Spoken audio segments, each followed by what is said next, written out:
Mary Beth from Lynches River County Park again, and today we are bringing you a really exciting video. We have Dr. Jeff Camper from Francis Marion University, who's going to be doing some cover boards with us, and I'm going to let him kind of describe a little bit about what he's doing. Okay, I've got cover boards out here, or artificial cover objects. ACOs is another term for them, and mostly what they are is a piece of sheet metal and a piece of wood next to each other, and I put these out as shelters for amphibians and reptiles. Amphibians tend to like more moister sites, so they tend to be found more often under the wooden boards. Reptiles like it warmer, and they tend to be found more under the metal boards. So that's why the boards are paired, but actually you find both under either. It just sort of depends on the conditions of that day when you're checking them. So now we're going to check this first pair and see what we have.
Can you hold the board up for you? How you look? Sure, yeah, I don't see anything else, but...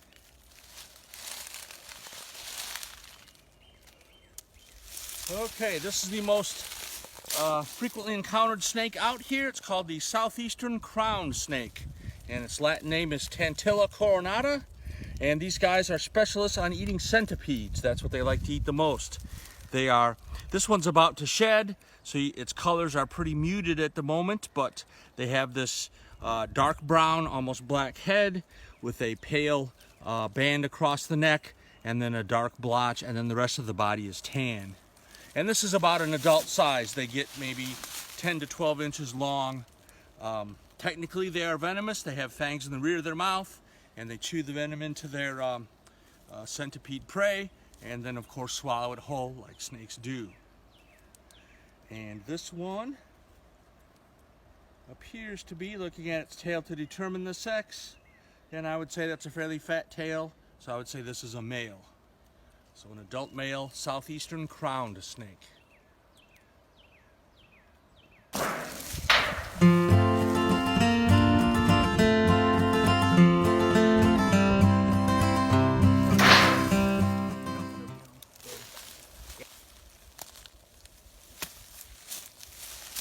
Another snake, yay.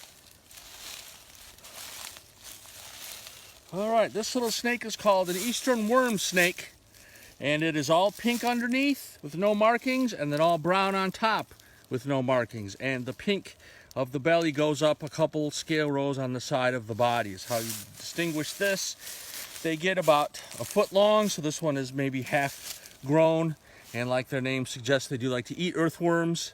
They also thrash around like an earthworm. I've been fooled by them before when I've turned over a log and seen one thrashing around, and I assumed it was a worm and then realized, oh, it's a snake.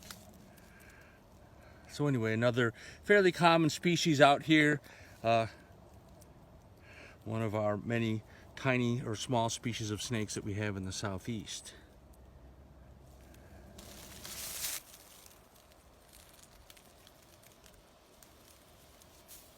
Oh, it shed snake skin. So here's part of the shed skin of a small species or a small individual snake. And based on the scales underneath the tail, I can tell it's a non-venomous snake because they're paired. In the pit vipers, those scales tend to be single scales going all the way across, just like the belly scales. But beyond that, I couldn't tell you what kind of snake this is.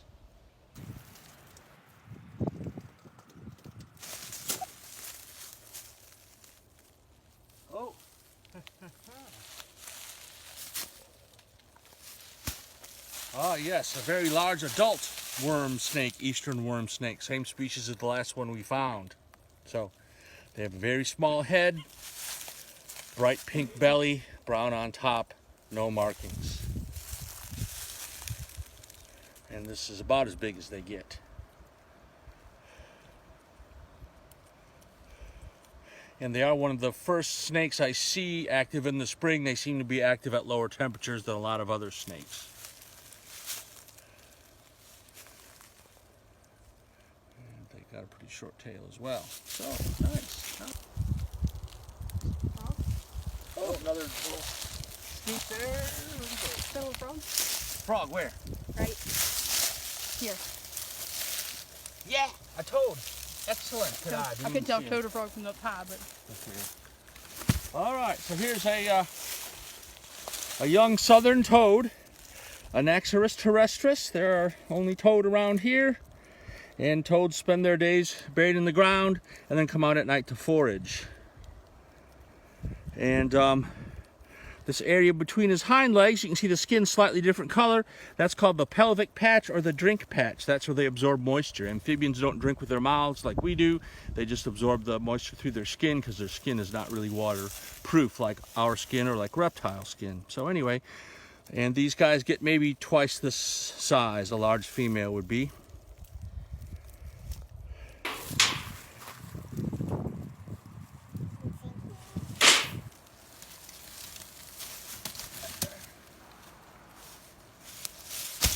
Alrighty. Hello there. So this is an adult skink, and oh crap, it broke the tail. Alright, so the first thing I look at is the underside of the tail, and the middle row of scales is not enlarged, so that tells me that this is a southeastern five-line skink, Pleistodon inexpectatus.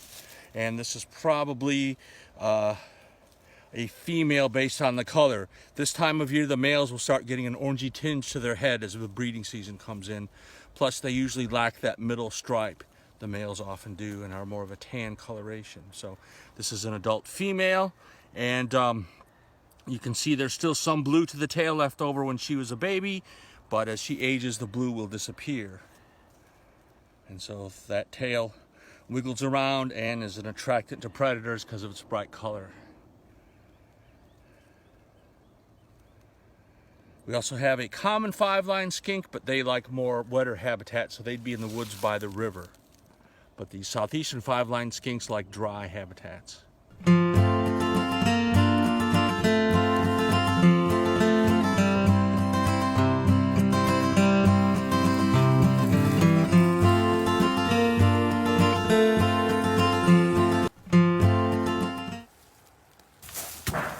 skink headed your way, a young one. Right there.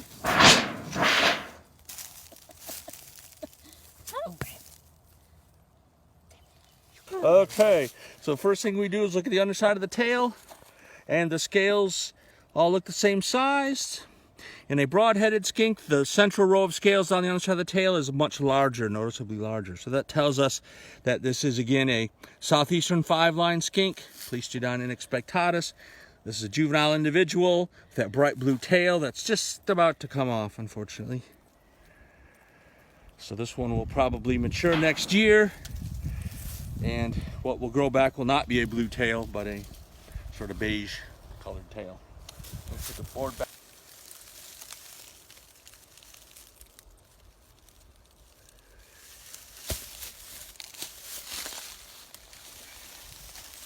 Ooh.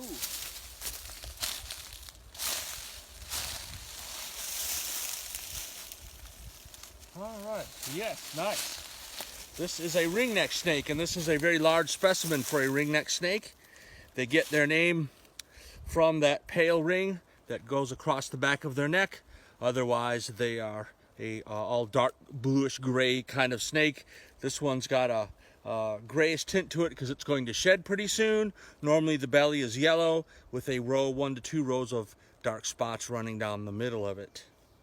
And the underside of the tail tends to be orange or red, and sometimes they will curl that up and display that as kind of a colorful little spring-like structure. And apparently that's a way to deter predators.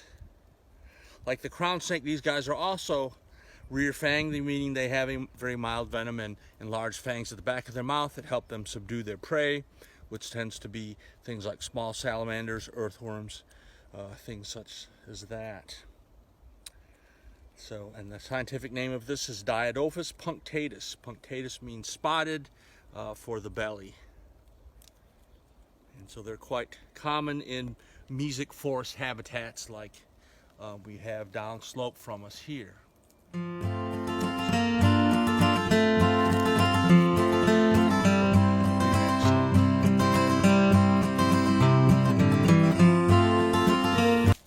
So we had a great day out here today. We found 4 different snakes of 3 different species and 2 different species of lizards, a toad, and a baby slimy salamander. Spring is a great time to find amphibians and reptiles, or what we call herps, and so be on the lookout this time of year. Many snakes and lizards will be out and moving around and mating, and as will amphibians, frogs, and salamanders. They will be out too, especially during rainy times. Thank you so much, Dr. Camper, for coming out You're today. welcome. It was a lot of fun. So we hope you guys enjoyed that tour with us, and be on the lookout for more videos like this where we take you out exploring around the park. And feel free to leave us any comments or questions you have, and we will answer them.